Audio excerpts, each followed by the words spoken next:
After an incident in Winterville made its way to social media, 9 on Your Side got both sides of the story involving Winterville police. Our Caitlin Richards speaking with the family and the Winterville police chief today. Caitlin, what did you find out? Courtney, after a Tuesday morning encounter between police and a 20-year-old man, it led to a lot of social media attention and now an investigation. My son is a driver at night, as I mentioned. He has a cam in his car. So as he's driving, the police officer is in front of him.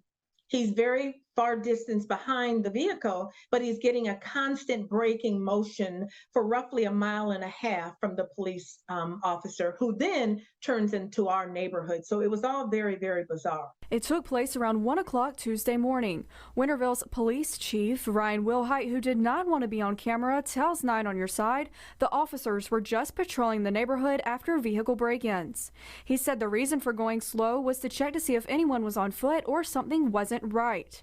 After driving home from work, Braxton Pettyjohn was parked in front of his house for 5 to 10 minutes when police came to his car. He came to my car, didn't identify himself, didn't give me a cause of why he pulled me over, and proceeded to ask for my ID. I gave it to him. Chief Wilhite says both the officers gave their name to Braxton's mother after he went in, and she came out and approached the officers. Also adding, one of the officers did identify themselves to Braxton. Chief Wilhite says Braxton would not tell the officers that he lived outside of the house he was parked in front of, and says it took the officers a while to figure that out. What you doing? I don't answer questions. I use my constitutional right to to remain silent. I let them do their thing, and after about a 15 to 20 minute stop, which is definitely absurd, very long, that's when it ended. The mother, Oralee Pettyjohn, says she went to the police department the following day to file a complaint and asked to speak with Chief Wilhite, but was told he was not available. Chief Wilhite says other officers did speak with her. Later, she took to Facebook expressing her opinion.